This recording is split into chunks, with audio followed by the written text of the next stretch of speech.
हमारी संस्कृति, हमारे संस्कार सदा रहे हमारे साथ। भारत के महान ग्रंथों और काव्यों का संपूर्ण संकलन। सब्सक्राइब करें तिलक। कई तरीके की एलईडी लाइट्स आपके घर और ऑफिस के लिए। GR LED lights, make India bright.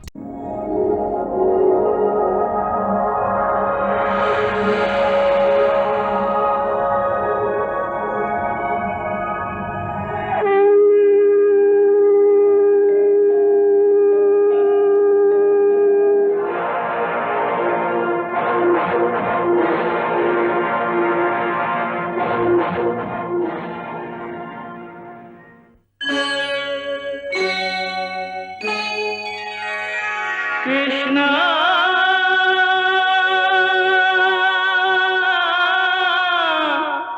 Krishna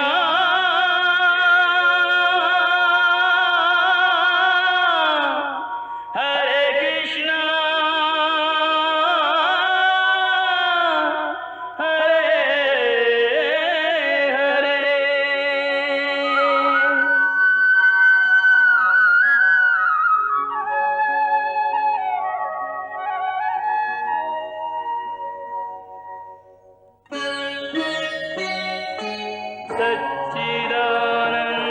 सच्चिदानन्दरूपाय विश्वोत्पत्त्यादिहेतवे तापत्रयविनाशाय श्रीकृष्णाय वयं नमः।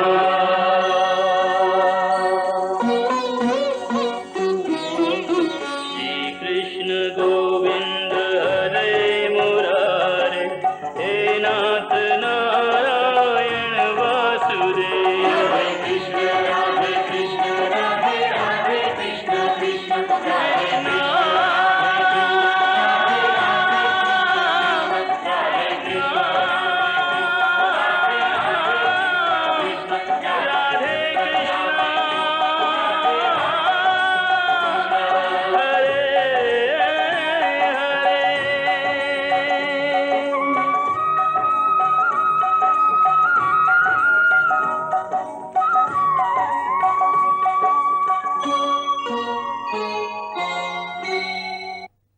जय श्री कृष्ण। महाभारत के युद्ध में कर्ण के आत्म बलिदान के साथ एक युग पुरुष का अंत हो गया है।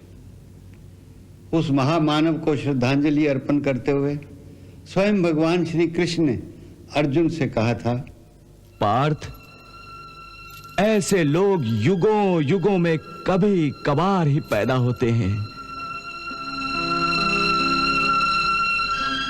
पार्थ, यदि कभी तुम्हें कर्ण के जीवन के पूर्ण सत्य का पता चलेगा तो तुम स्वयं धरती पर सिर रखकर उसे प्रणाम करोगे। हमारा भी प्रणाम है उस महात्मा कर्ण को, जो एक ऐसा महान पात्र था जिसका रेखा चित्र बनाते हुए स्वयं महाभारत के रचयिता वेद व्यास जी ने उसके व्यक्तित्व के बारे में स्वयं कर्ण के मुंह से कहलवाया था, सूतो वा सूत पुत्रो वा यो वा को वा भवाम्यहम दैवा यत्तं कुले जन्म मदा यत्तं तु पौरुषम। अर्थात मैं सूत हूं या सूत पुत्र हूं, जो भी कहो मुझे स्वीकार है। किसको किस कुल में पैदा होना है यह भगवान के हाथ में है, विधि के हाथ में है, मानव के हाथ में नहीं है। परंतु पूर्ण पौरुष प्राप्त करना मनुष्य के अपने हाथ में है, और ये मेरे हाथ में था और मैंने अपने जीवन में पुरुषार्थ की चरम सीमा को छू लिया है। वास्तव में कर्ण के वध के साथ ही मित्रता, दानवीरता, शूरवीरता और दुर्भाग्य का एक महापर्व समाप्त हो गया है। महाभारत में कई महान पात्र ऐसे हैं जिनके चरित्र का मन पर बहुत गहरा प्रभाव पड़ता है, जैसे अपने पिता के लिए हस्तिनापुर के सिंहासन का त्याग करने वाले और आजीवन ब्रह्मचर्य व्रत को स्वीकार करने वाले पितामह भीष्म। फिर गरीबी से तंग आकर विद्या दान करने की बजाय विद्या का सौदा करने पर विवश हो गए हुए आचार्य द्रोण। दुर्योधन के प्रेम में अंधा हुआ अंधा धृतराष्ट्र, आग की लपटों की तरह प्रतिशोध की आग में जलने वाली याज्ञसेनी द्रौपदी।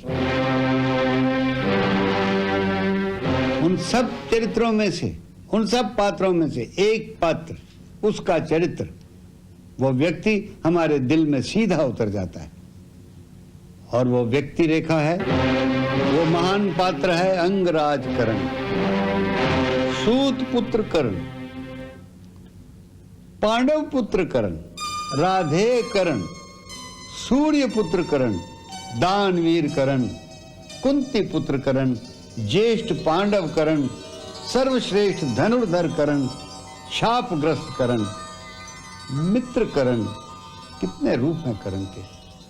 किसी की महानता की परख उस समय होती है जब कोई मनुष्य एक साथ कई विपरीत परिस्थितियों में घिर जाए। कर्ण के साथ भी ऐसा ही हुआ कि वो कई परिस्थितियों में उस समय गिर गया जब उसे पता चला कि असल में वो कुंती पुत्र है और पांडवों का बड़ा भाई है। एक तरफ उसे दुर्योधन से अपनी दोस्ती भी निभानी थी, दूसरी ओर अपने भाइयों का भ्राता होने का हक भी निभाना था। ये वो समय था जब वो धर्म के दोराहे पे खड़ा था, क्योंकि धर्म और अधर्म की सीमा रेखा को पार करना कोई आसान काम नहीं होता। धर्म का साथ देने का अर्थ था कि वो अपने मित्र से, मित्रता के धर्म से विद्रोह करे। कर्ण ने समस्या का समाधान बड़ी खूबसूरती से किया।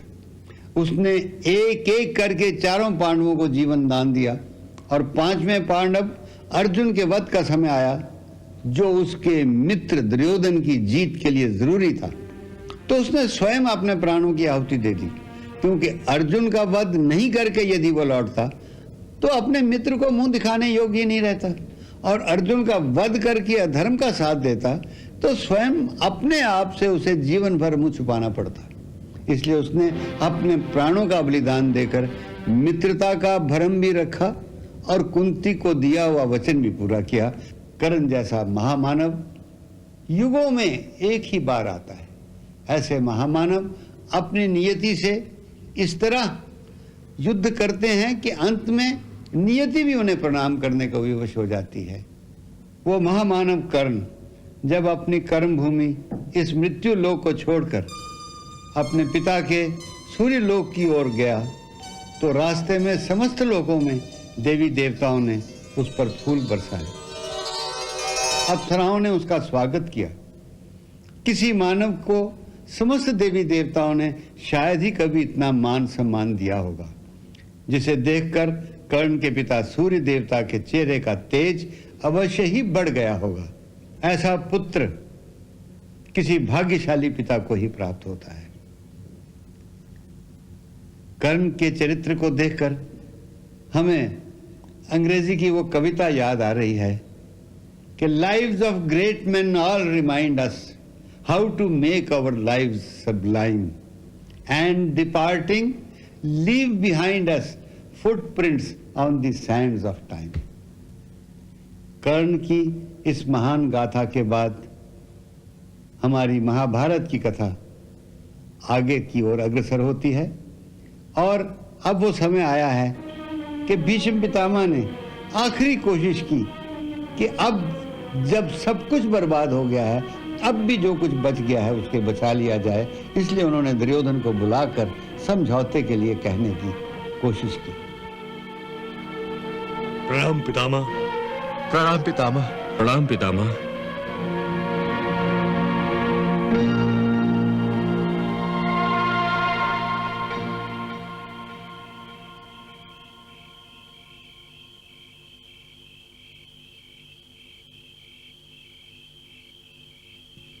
कल्याण हो पुत्र। दुर्योधन, आज्ञा पितामह। मेरे पास आओ पुत्र। और पास।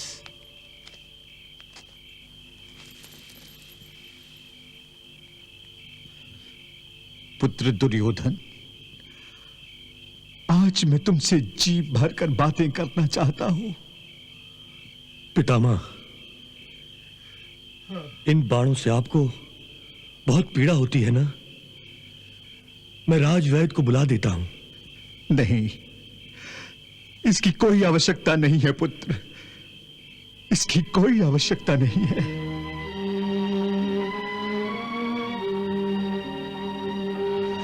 दुर्योधन, तुमने सदा मेरे शरीर के घावों को देखा है, तुमने सदा ही मेरे घावों की चिंता की है, परंतु मेरे मन के घावों की तुमने कभी चिंता नहीं की।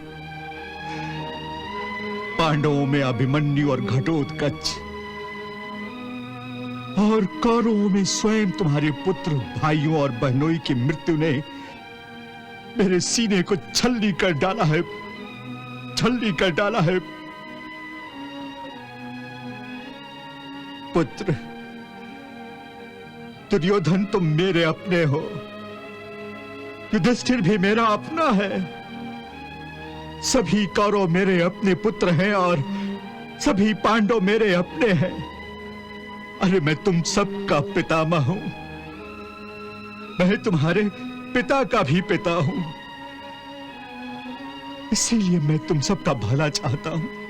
पितामह, आप जो चाहते हैं वो मैं जानता हूं, परंतु आप मुझसे ऐसी बात क्यों चाहते हैं जो मेरे लिए असंभव है? इसीलिए कि मैं तुम्हारा और समस्त कुरुकुल का भला चाहता हूं पुत्र, हस्तिनापुर का भला चाहता हूं। मैं तुम्हें हठ धर्मी छोड़ने को कह रहा हूं पुत्र, ये युद्ध रोक दो पुत्र, इसी में तुम सबकी भलाई है।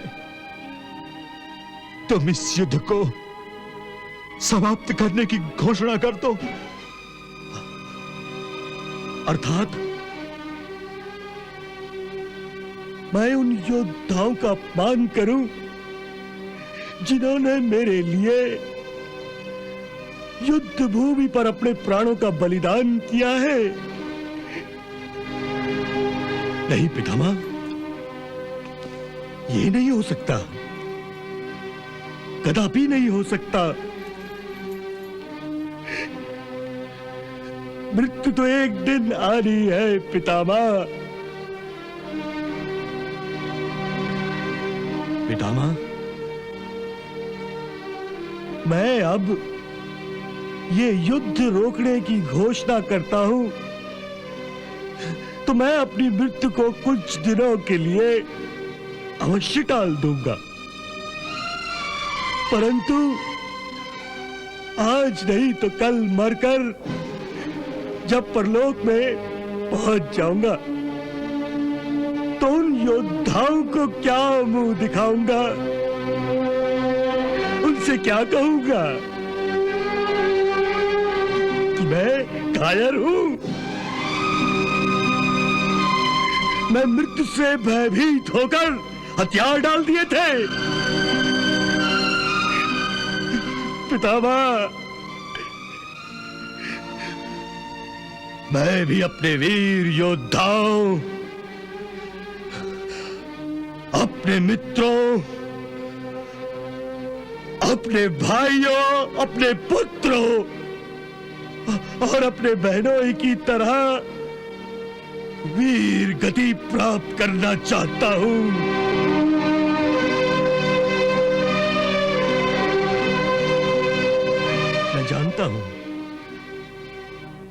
मैं जानता हूं कि मैं अपने परम मित्र कर्ण के बिना ये युद्ध जीत नहीं सकता, परंतु ये युद्ध अंत तक लड़ तो सकता हूं। जिन लोगों ने तुम्हारा साथ देते हुए मृत्यु को गले लगाया था, उन सबको अवश्य ही ये विश्वास था कि तुम युद्ध जीतोगे और तुम्हारे हित के लिए वो युद्ध करते हुए मारे गए थे। परंतु अब जबकि यह स्पष्ट हो गया है कि तुम यह युद्ध निश्चित रूप से हार जाओगे, ये जानते हुए भी यदि तुम अपने मित्रों, भाइयों और रिश्तेदारों को मृत्यु के घाट उतार दोगे? ये कहां का न्याय है? ये कहां का न्याय है पुत्र? पितामह, आपने ठीक ही कहा। मैं भूल गया था कि अब मैं एक हारा हुआ युद्ध लड़ने जा रहा हूं और मुझे कोई अधिकार नहीं कि मैं अपने योद्धाओं, अपने मित्रों और अपने रिश्तेदारों को भी अपने साथ उस मृत्यु की खाई में घसीट के ले जाऊं। कोई अधिकार नहीं।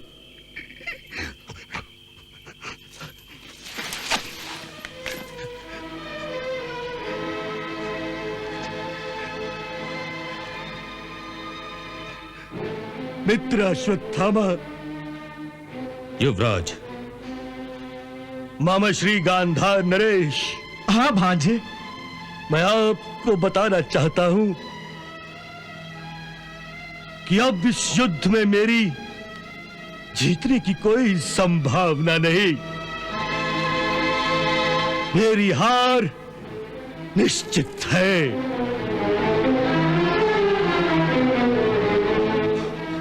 आप सबने आज तक मेरा साथ दिया है।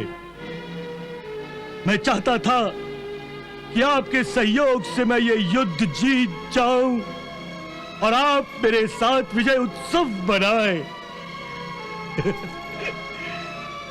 परंतु मैं ये नहीं चाहता कि आप मेरे साथ पराजय की जंजीरों में बंधे। इसलिए मैं आप सबको इस युद्ध के बंधन से मुक्त करता हूं। जाइए, मैं अपने हर वचन, हर सौगंध से आपको मुक्त करता हूं। जाइए। नहीं युवराज, यह नहीं हो सकता। यह असंभव है। यही उचित है। नहीं भांजे, ये उचित नहीं है, बल्कि ये हमारा अपमान है कि हम अपने प्राणों के लिए युद्ध भूमि छोड़कर चले जाएं। नहीं, हम युद्ध लड़ेंगे, चाहे जीत हो या हार। हम अपनी अंतिम सांस तक युद्ध लड़ेंगे। भांजे, प्रेमी कभी अपनी प्रेमिका से दूर नहीं भागते। हम युद्ध प्रेमी हैं और युद्ध हमारी प्रेमिका है। हाँ मित्र अश्वत्थामा, तुम भी मेरी पराजय का साथ देकर पराजय को अपने गले लगाना चाहते हो? नहीं युवराज, मैं पराजय को गले लगाना नहीं चाहता। मैं ये युद्ध जीतना चाहता हूं। युवराज, आपने अंगराज कर्ण के भरोसे युद्ध आरंभ किया था क्योंकि अंगराज कर्ण आपका सबसे बड़ा मित्र था। परंतु मैं आपको आश्वासन देता हूं कि मैं पांडवों का सबसे बड़ा शत्रु हूं क्योंकि उन्होंने मेरे पिता की हत्या की है। हाँ, इसलिए मैं अब उनका सबसे बड़ा शत्रु हूं।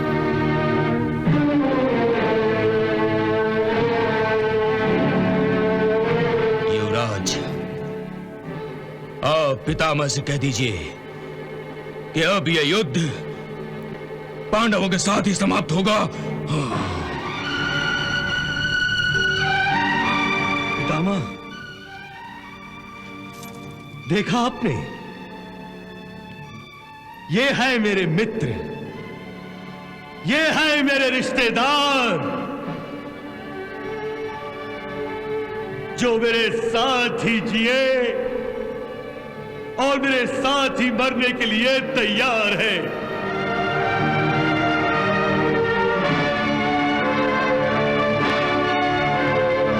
पितामह, अब आप मुझे आज्ञा दीजिए। मुझे मत रोकिए पितामह, अब मुझे मत रोकिए।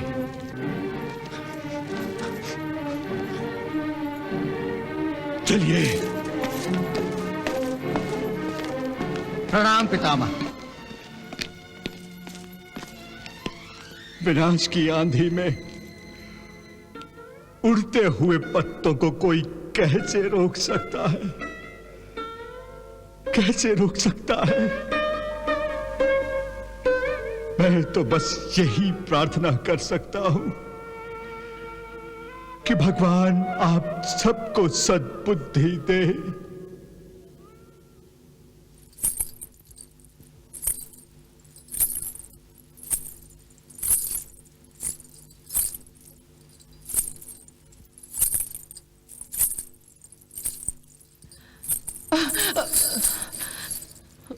महाराज, महाराज।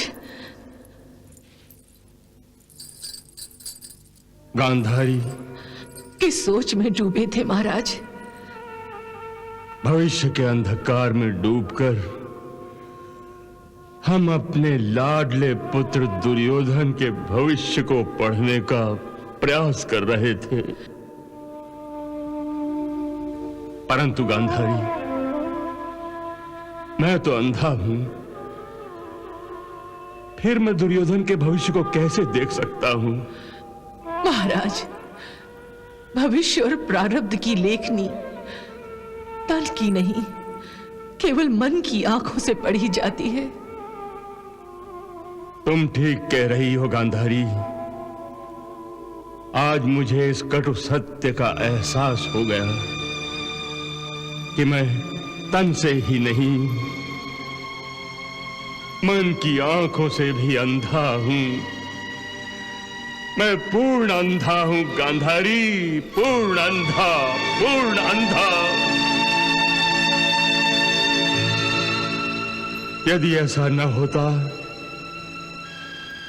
तो मैं दुर्योधन के भविष्य को अवश्य पढ़ लेता और उसे इस महाभयंकर युद्ध के लिए कभी अनुमति न देता। गांधारी, इस युद्ध में कर्ण की मृत्यु ने दुर्योधन की ही नहीं बल्कि समस्त कौरवों की कमर तोड़ कर रख दी है। अब दुर्योधन को इस युद्ध को जीतने की तनिक भी आशा नहीं रही।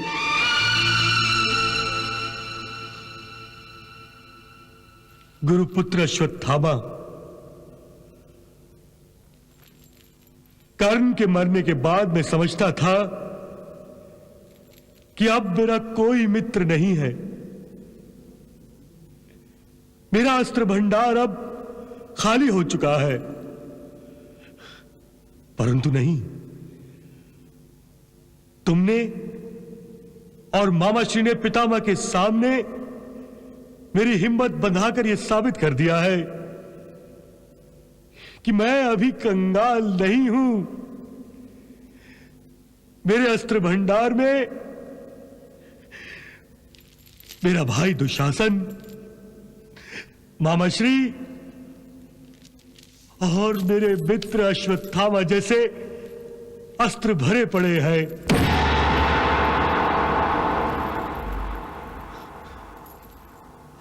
अश्वत्थामा, आज तुमने निराशा के अंधेरे में अपनी हिम्मत और साहस से मेरे मन में जो उजाले की ज्योत जगाई है, उसके लिए मैं तुम्हारा आभार मानता हूं अश्वत्थामा।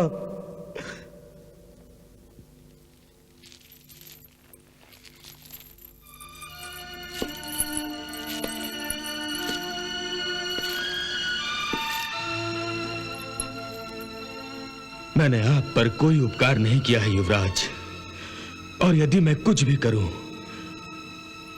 आपके लिए अपने जीवन का त्याग भी कर दूं, तो भी कोई उपकार नहीं होगा युवराज। हाँ युवराज। अश्वत्थामा, जो स्वयं आपके वंश के उपकारों के बोझ तले दबा हो, वो भला आप पर क्या उपकार करेगा युवराज, क्या उपकार करेगा?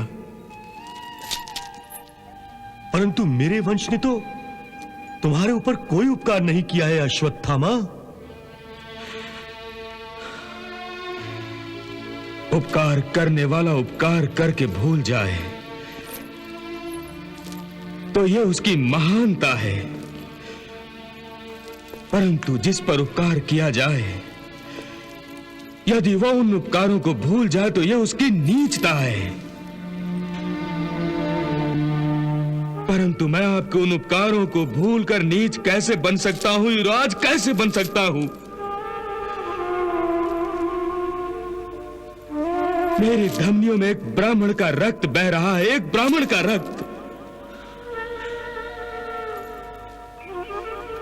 मेरे पिता, आपके वंश के उपकारों का ऋण अपने सर से उतारते उतारते अपना सर शरीर से उतार दिया युवराज, शरीर से उतार दिया।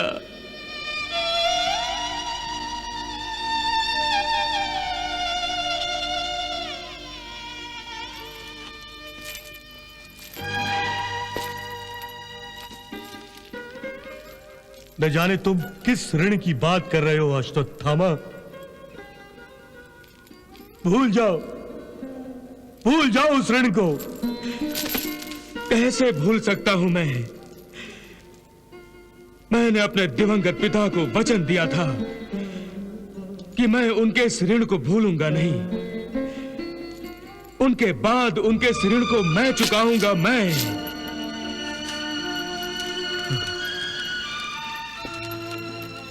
उन्होंने ही तो बताया था मुझे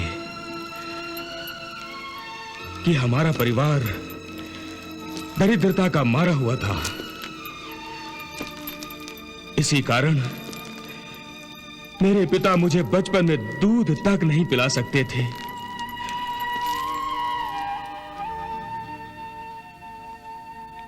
परंतु मेरी मां उनकी नजरें बचाकर मेरी भूख को शांत करने के लिए पानी में आटा मिलाकर मुझे पिलाया करती थी। उसका केवल एक कारण था कि मेरे पिता ब्राह्मण थे और ब्राह्मण कभी किसी का दास नहीं बन सकता था।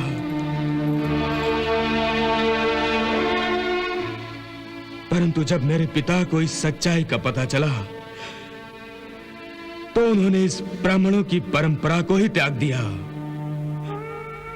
और आपके वंश की सेवा में लग गए और कौरवों के वंश की सेवा को ही अपना धर्म बना लिया। युवराज, एक दरिद्र ब्राह्मण की जब किसी ने मदद नहीं की थी तब आपके परिवार ने की थी। इसलिए पिताश्री के बाद मेरे जीवन में तुम्हारा स्थान ही महत्वपूर्ण है। इसलिए तुम्हारा यह अश्वत्थामा केवल तुम्हारे लिए ही तो जी रहा है।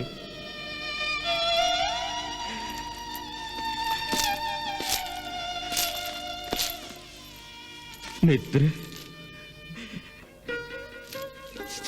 हो सकता है तुम्हारी परछाई तुम्हारा साथ छोड़कर चली जाए,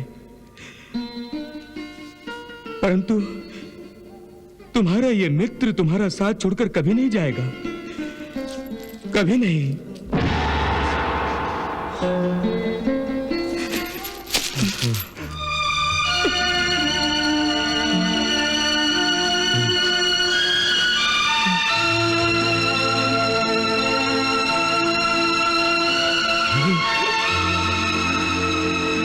मेरा मित्र कर्ण मिल गया मुझे, मेरा मित्र कर्ण।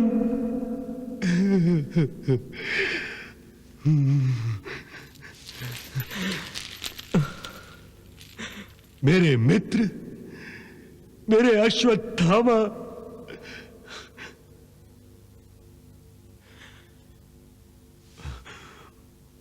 मामाश्री, कौन कहता है कि मेरा कर्ण मर गया है?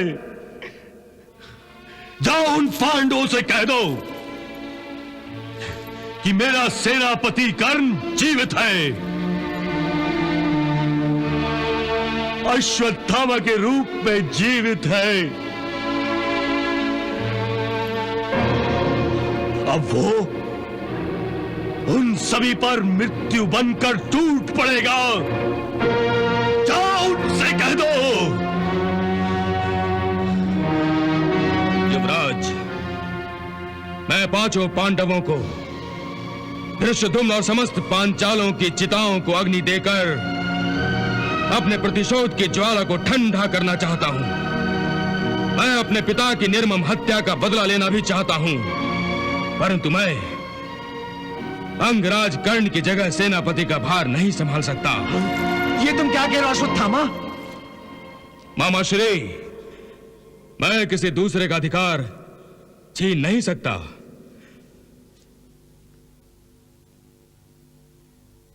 मित्र, तुम मदराज शल्य को भूल रहे हो। मित्र, महाबलवान, परम प्रतापी, अस्त्र शस्त्र संपन्न योद्धा है मदराज शल्य। पांडवों के मामा होने के बाद भी मदराज शल्य अपने भांजों के विरुद्ध हमारे पक्ष से युद्ध कर रहे हैं। साक्षात अपने मामा के विरुद्ध युद्ध करना पांडवों के पक्ष में आसान नहीं होगा। भ्राताश्री, मेरे विचार से हम मद्रराज शल्य के नेतृत्व में पांडवों पर विजय प्राप्त कर सकेंगे। हाँ भांजी, गुरुपुत्र अश्वत्थामा ठीक ही कह रहा है। ठीक है, दुशासन, मद्रराज शल्य को सेनापति बनाने का तुरंत आयोजन करो।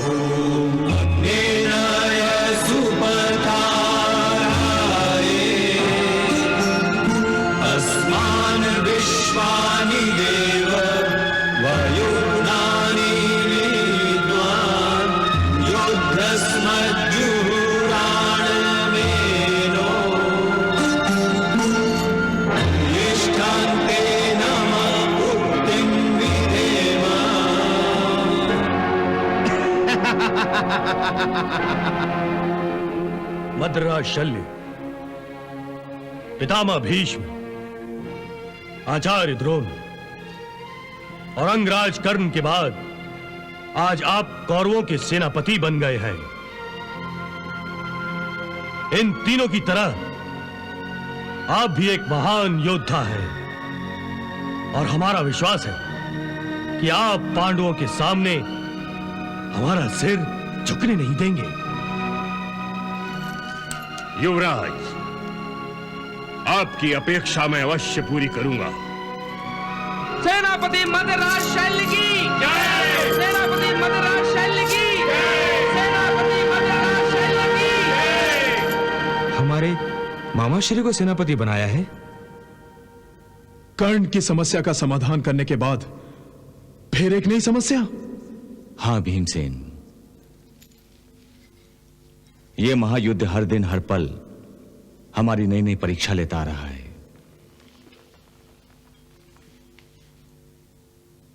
कल सूर्योदय होगा और मामा श्री शल्य के रूप में हमें एक और नई परीक्षा का सामना करना होगा। बड़े भैया, आप तो जानते हैं कि धर्म के रास्ते पर चलना इतना सरल नहीं होता। धर्म के रास्ते में बड़े बड़े बलिदान करने पड़ते हैं और बलिदान करते समय अपना पराया नहीं देखा जाता। इसलिए मैं इस युद्ध को किसी एक व्यक्ति की जीत या किसी एक व्यक्ति की हार के दृष्टिकोण से नहीं देखता। मेरा दृष्टिकोण केवल एक है कि धर्म की जीत हो। यदि धर्म की जीत के लिए किसी का वध अथवा किसी का बलिदान जरूरी है, तो चाहे वो अपना हो या पराया, उससे हमें न पीछे हटना चाहिए और न ही चिंतित होना चाहिए। धर्म युद्ध करने वालों के लिए अधर्म का पक्ष लेने वाला और अधर्म का साथ देने वाला हर कोई अधर्मी ही है और कुछ नहीं। बड़े भैया, पितामह भीष्म का मैं आदर करता हूं। आचार्य द्रोण भी मुझे आदरणीय थे, परंतु दोनों ने अधर्मी दुर्योधन का पक्ष लेकर धर्म को चुनौती दी थी। बड़े भैया, इसलिए मामा श्री शल्य के सेनापति बन जाने से आपको विचलित नहीं होना चाहिए। आप तो धर्मराज हैं। धर्म का गहन अर्थ आप भलीभांति जानते हैं। और इस समय धर्म आपसे मांग कर रहा है कि शत्रु पक्ष के सेनापति का वध कर दो। हां केशव, धर्म के पथरीले रास्ते पर चलने वालों को धर्म के लिए बड़ा भारी मूल्य चुकाना पड़ता है। हमने ये मूल्य पहले भी चुकाया है और हम अब भी ये मूल्य चुकाएंगे।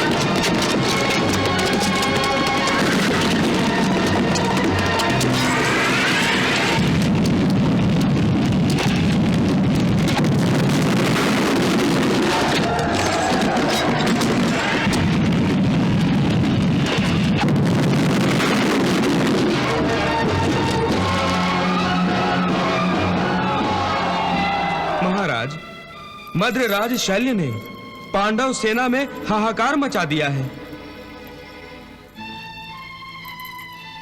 बुझने से पहले दिया भड़कता अवश्य है, और इस समय कौरव सेनापति का भी वही हाल है। महाराज, मुझे अब आशा नहीं, केवल प्रतीक्षा है कि ये युद्ध अब कब समाप्त होगा, कब समाप्त होगा।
कौरवों को उनकी ओर बढ़ती हुई पराजय की आहट सुनाई देने लगी है। इसीलिए उन्होंने अपनी संपूर्ण शक्ति को युद्ध में झोंक दिया है। ऐसा लग रहा है कि महाराज शल्य के नेतृत्व में कौरव अब अंतिम युद्ध कर रहे हैं।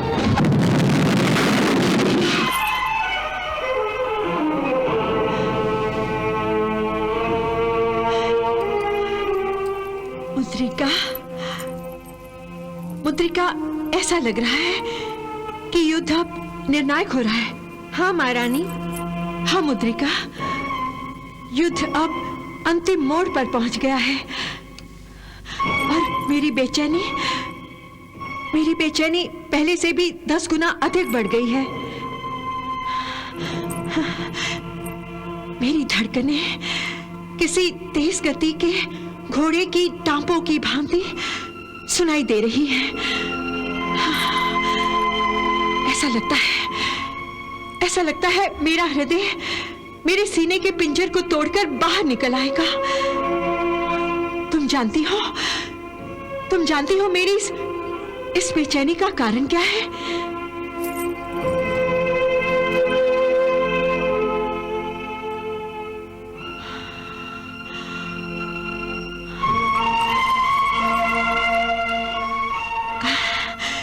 मेरी इस बेचैनी का कारण यह है कि ये युद्ध अति शीघ्र समाप्त क्यों नहीं होता? मुद्रिका जी महारानी, इस युद्ध के साथ साथ अन्याय और अधर्म का एक महापर्व भी समाप्त हो जाएगा और इस युद्ध के बाद कोई भी नारी का निर्लज अपमान करने का दुस्साहस कभी नहीं करेगा, कभी नहीं।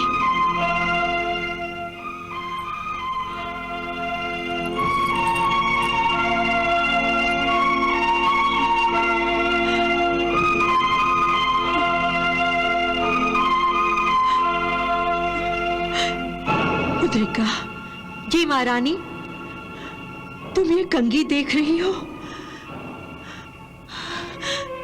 पिछले 13 वर्षों से मेरे ये खुले बाल प्रतिशोध की आग में जल रही एक नागिन की भांति मुझे बार बार डस रहे हैं।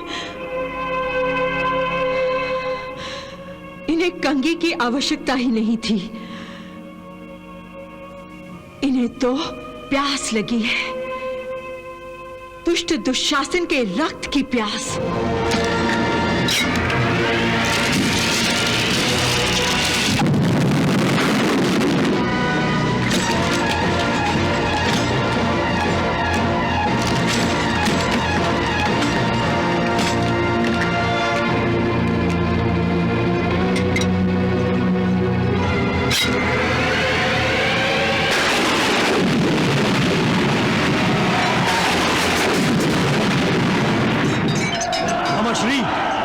दुशासन अपने आवेश में आकर पांडवों की सेना को ध्वस्त करते हुए आगे आगे बढ़ रहा है। कहीं पांडव सेना उसे छल से घेर न ले। भांजे, तुम चिंता मत करो, मैं भी दुशासन की सहायता करता हूं। चलो सारथी।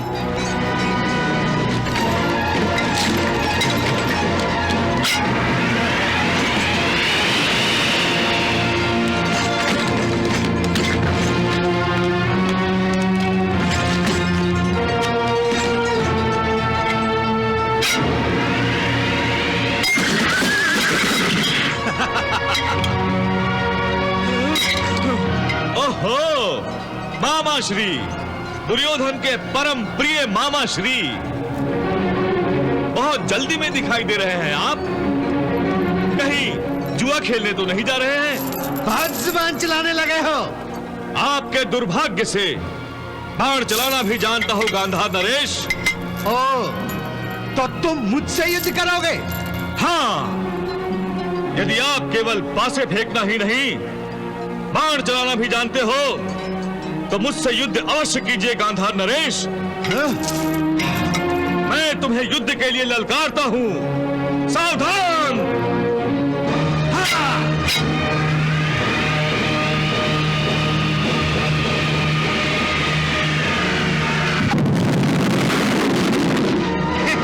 देखा सब बोले। हाँ।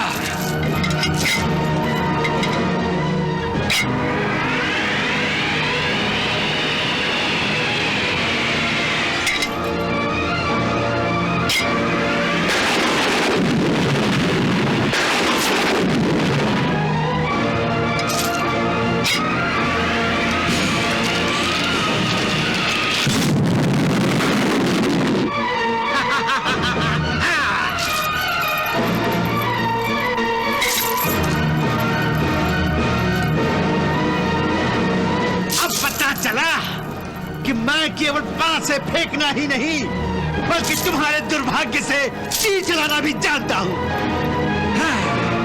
अब संभाल।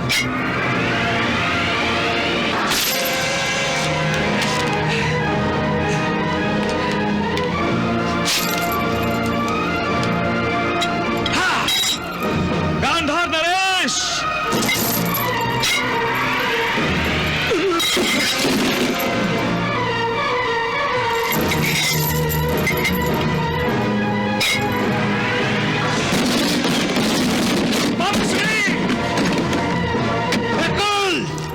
केवल जुए में ही जीतने की आदत नहीं है मुझे, बल्कि युद्ध में भी जीतना जानता हूं मैं।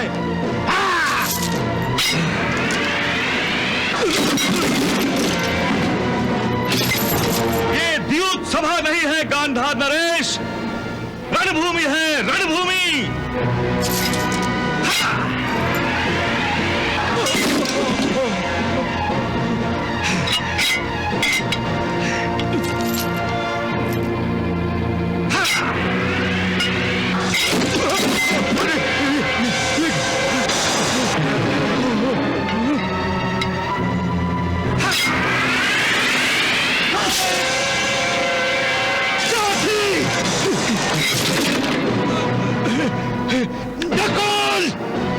युद्ध करो मामाश्री, युद्ध करो।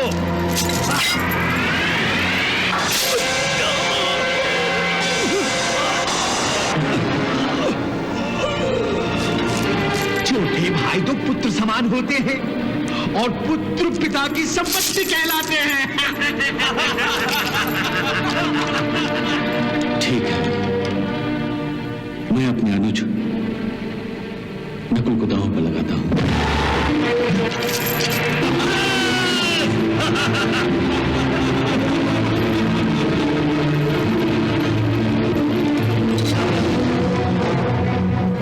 कौन से हाथ से आपने पासे फेंके थे मामाश्री? कौन से हाथ से?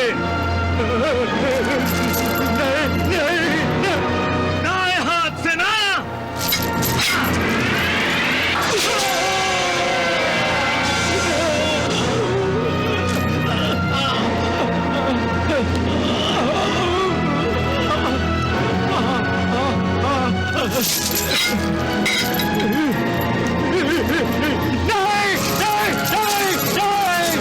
गांधार नरेश, किस हाथ से आप दुर्योधन की पीठ थपथपाया करते थे? बाएं हाथ से ना? नहीं, नहीं।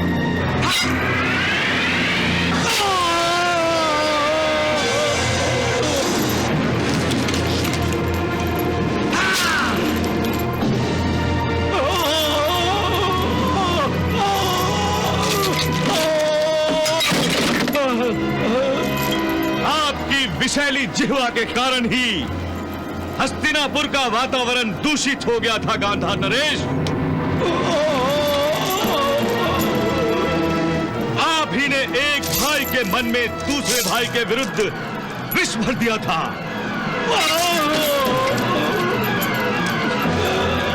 आप ही के कारण ये महासंग्राम हुआ है, आप ही के कारण ये महायुद्ध हुआ है। फिर भी आप सोचते हैं कि आपको जीने का अधिकार है? नहीं मामाश्री, नहीं। आपको जीवित रहने का कोई अधिकार नहीं है।